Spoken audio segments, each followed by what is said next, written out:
¿Quieres leer sobre ciencia política, pero no sabes por dónde empezar? No te vayas a salir de este video porque es el lugar perfecto para encontrar ese texto que será tu puerta de entrada para esta increíble disciplina. Te daré 10 recomendaciones de lectura que son consideradas como textos clásicos para el estudio de la política. Estoy seguro de que encontrarás más de uno que te llame la atención.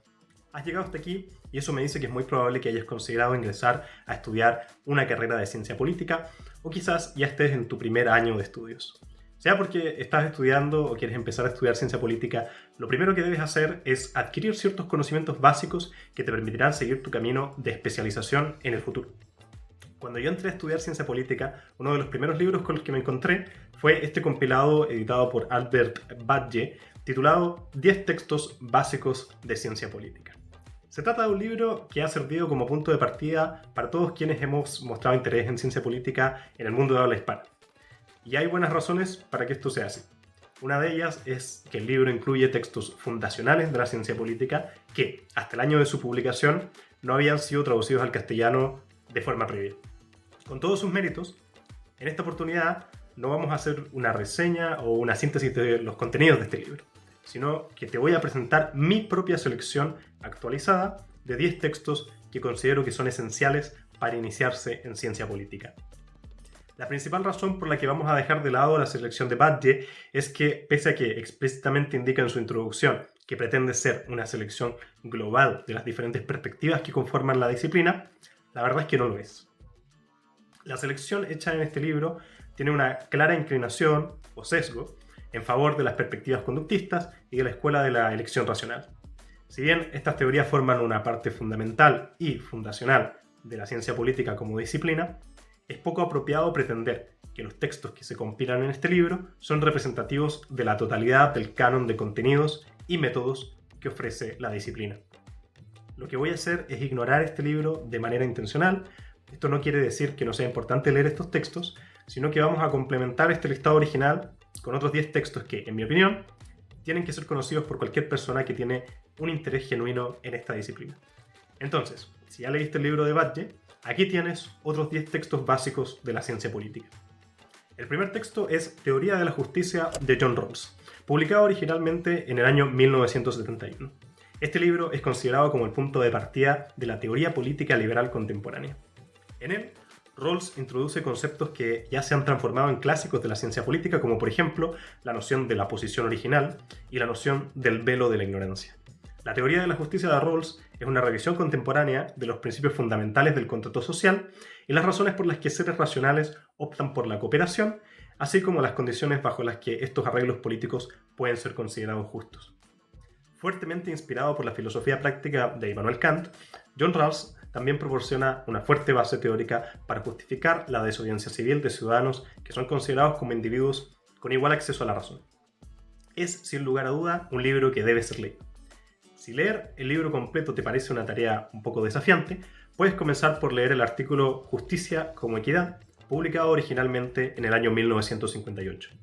Otro texto indispensable en el arsenal de un politólogo o politóloga es Los orígenes sociales de la dictadura y la democracia, publicado por Barrington Moore en 1966. Moore fue un destacado sociólogo político estadounidense que en este texto realizó un análisis comparado de algunas de las principales economías del mundo: Inglaterra, Brasil, Francia, Estados Unidos, China, Japón, Rusia, Alemania e India. El libro no se preocupa por las causas del desarrollo económico de estos países, sino que trata de revelar cómo diferentes métodos de desarrollo económico producen distintos arreglos institucionales y políticos. ¿Por qué algunas sociedades modernas se convierten en democracias libres, mientras que otras se transforman en estados fascistas o comunistas? Su argumento principal es que estos resultados dependen de las relaciones y alianzas que se establecen entre las diferentes clases que componen la sociedad. En el campo de estudios que se conoce como institucionalismo, con frecuencia se usan métodos formales y lógicos para modelar el comportamiento político de diferentes agentes. Dentro de esta literatura destaca el trabajo del cientista político griego-estadounidense George Sebelius, quien escribió Jugadores con veto: cómo funcionan las instituciones políticas.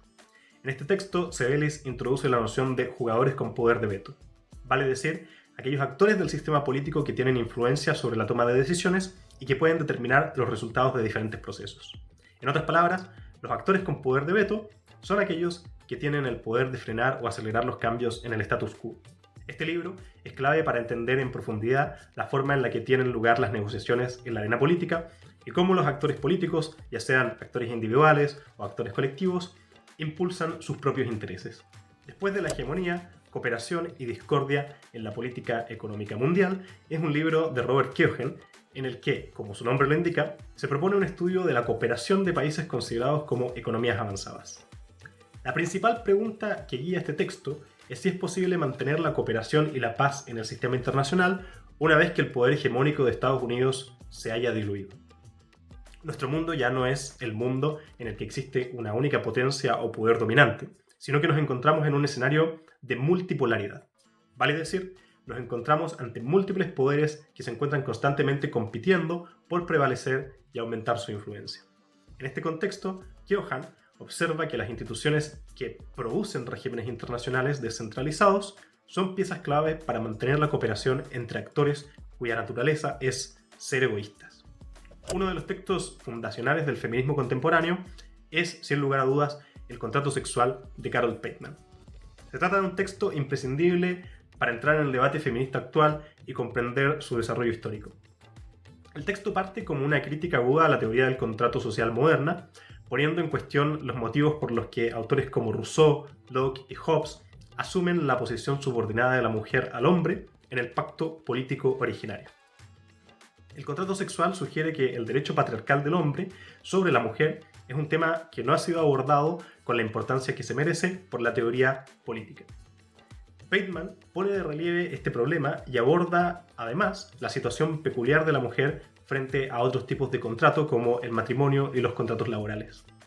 En 1979, la socióloga y politóloga estadounidense Theda Skocpol publicó la que será una de sus obras más influyentes. Se trata de los estados y las revoluciones sociales. En ella, Skocpol nos muestra cómo la combinación de estructura del Estado, fuerzas internacionales y las relaciones de diferentes clases sociales se combinan para explicar los orígenes y los logros de diferentes transformaciones sociales revolucionarias. Se trata de un análisis comparado riguroso en el que se toman tres grandes casos: la Revolución Francesa, la Revolución Rusa y la Revolución China. Convencida de que las teorías existentes no son capaces de explicar adecuadamente los procesos revolucionarios, Skocpol adopta un punto de vista propio, inspirado en parte por la teoría marxista y en parte por la teoría de la disponibilidad de los recursos y las capacidades de organización. Justicia y la política de la diferencia es otro texto clásico del pensamiento político feminista. Su autora, Iris Marion Young, fue una teórica política feminista y socialista estadounidense comprometida con el activismo. En este libro, Young se embarca en una lectura crítica de las actuales teorías de la justicia social, que la conciben principalmente como un asunto de justicia distributiva. Una de sus principales preocupaciones es la posición marginal que tienen ciertos grupos sociales como por ejemplo las mujeres, los afroamericanos, los indios americanos, así como gays y lesbianas. En este texto, Young explora los conceptos de dominación y opresión. Se encarga también de realizar una crítica a la teoría democrática contemporánea que asume la participación de grupos sociales homogéneos, sin considerar las diferentes identidades que coexisten. Cualquier libro de Hannah Arendt es una buena recomendación de lectura para iniciarse en la ciencia política. Sin embargo, ¿qué es la política? Tiene un lugar especial en este listado. Se trata de un ensayo escrito en fragmentos entre 1956 y 1959, que inició como un proyecto para la escritura de un libro titulado Introducción a la política. Como es sabido, Arendt jamás llegó a publicar este libro. Los fragmentos, afortunadamente, fueron conservados hasta 1993, cuando se publicaron por primera vez bajo el título ¿Qué es la política? Estos textos están marcados por las experiencias políticas de la época, en especial el fenómeno del nacionalsocialismo, su auge y su caída. Los textos aquí compilados, de todas maneras, van más allá de ser un simple análisis del contexto político y nos permiten adentrarnos en una profunda discusión sobre la naturaleza del objeto de estudio de la ciencia política. ¿Qué es la política? Fue creado por su autora intencionalmente como una introducción a las preguntas políticas elementales. Ningún listado de textos básicos de ciencia política estaría completo si no se incluye un texto de metodología. ¿Y qué mejor candidato para estar en la lista que Comparación y método comparativo de Giovanni Sartori?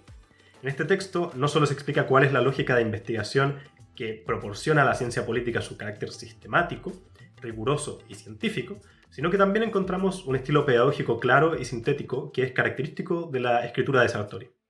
En este breve pero canónico artículo, Sartori responde a preguntas básicas como ¿qué es comparar?, ¿por qué comparar?, ¿qué es comparable?, además de introducir nociones que todo politólogo y toda politóloga conocemos, como la historia del perro gato y la idea del estiramiento conceptual. Para terminar, quise incluir un texto más actual. Publicado en 2018, Cómo mueren las democracias es un libro de Steven Levitsky y Daniel Ziblatt, en el que se presenta un análisis del populismo contemporáneo y la forma en la que éste amenaza la democracia. Es, en mi opinión, uno de estos textos que se transforman en clásicos instantáneos y que toda persona interesada en la política hoy en día debería consultar. A partir de las elecciones de 2016 en Estados Unidos y de la victoria de Donald Trump, los autores se preguntan si la democracia está en peligro no solo en Norteamérica, sino que también en países de Europa y Latinoamérica. La respuesta a su pregunta es que sí, la democracia está en riesgo y necesita ser salvada antes de que sea demasiado tarde. Usando múltiples ejemplos a lo largo de varias décadas, Cómo mueren las democracias es un libro obligatorio para todo cientista político. Pues bien, esta ha sido mi selección de 10 textos básicos de la ciencia política que considero como indispensables en el repertorio de cualquier persona que esté interesada en esta disciplina. Como he mencionado al inicio, no se trata de una selección exhaustiva y acabada. Cualquiera de estos textos es, en mi opinión, un excelente punto de partida para introducirse en la ciencia política. En la descripción del video te he dejado el listado completo de los textos con sus datos bibliográficos correspondientes para que puedas encontrarlos por tu propia cuenta. ¡Hasta luego!